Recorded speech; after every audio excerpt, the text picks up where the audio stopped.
Écoutons les jeunes panafricanistes de la diaspora. Soyons toujours mobilisés. N'attendons pas les autres.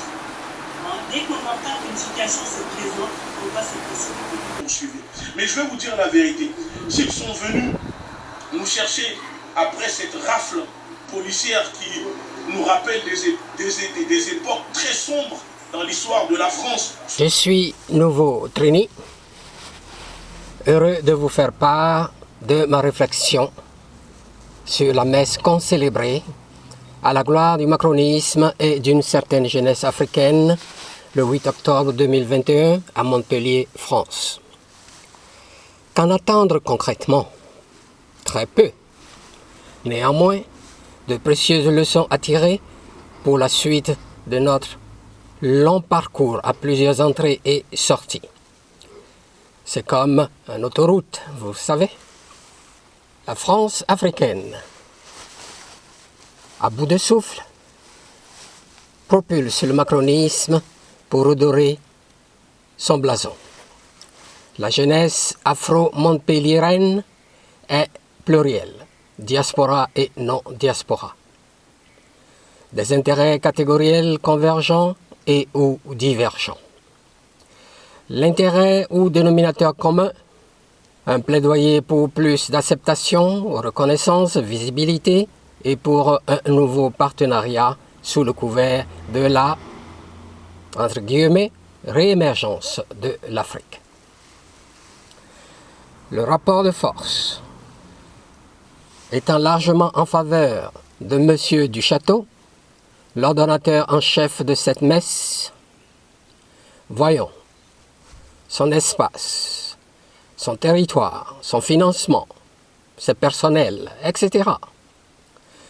Sachant que celui qui paie pour la musique choisit sa partition et pétri de la tradition africaine, nos 11 pépites ont observé tout le respect dû à leur hôte, qui, de surcroît, est l'officier en chef de la France africaine.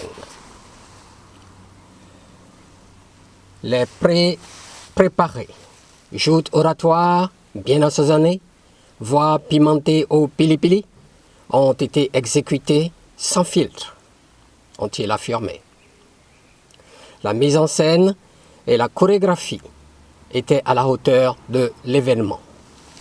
Puis, le rideau à peine tombé, il y eut une rafle à l'aube de jeunes opposés à ce sommet, tels que Eguchi, Béanzin et 3 autres activistes panafricains, le 11 octobre 2021.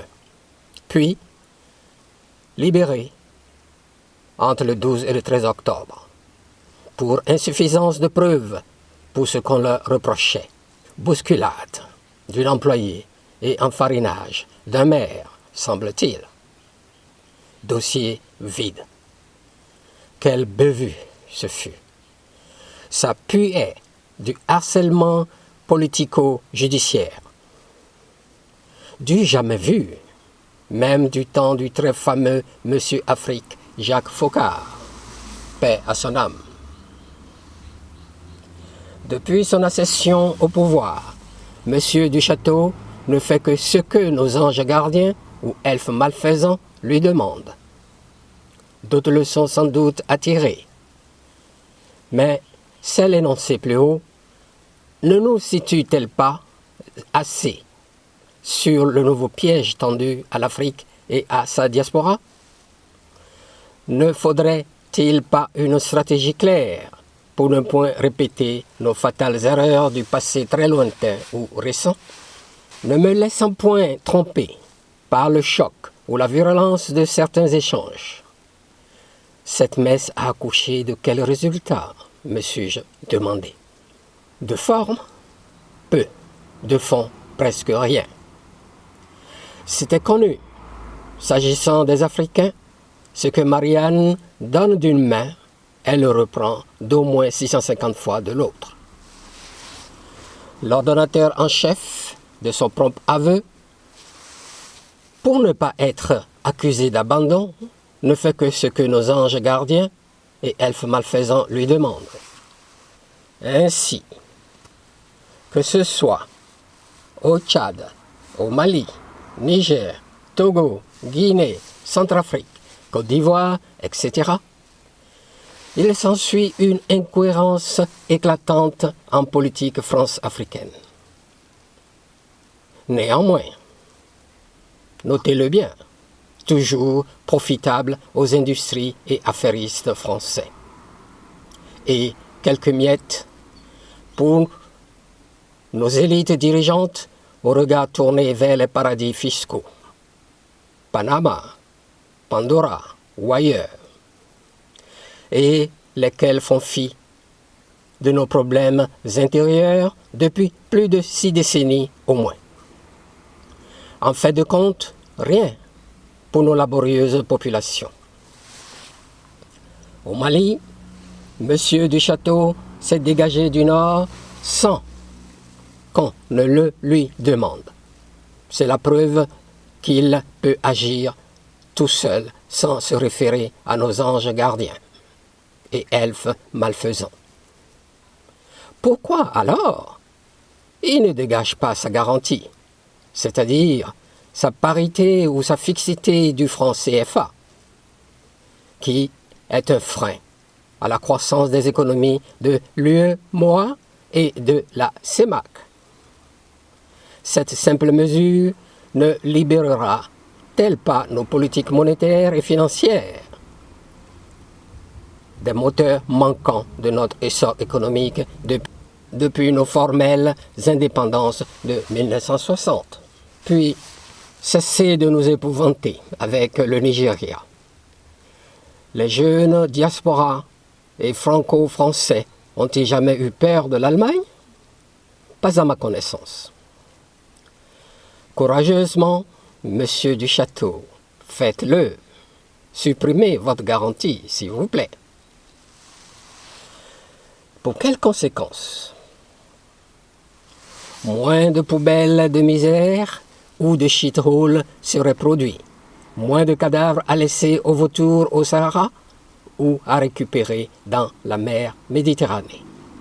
Moins d'emmerdements et de camps d'immigrants aux frontières européennes. Enfin, moins de petits nègres et petites négresses déféquant ou urinant sous vos ponts et sur les trottoirs de vos rues, n'est-ce pas?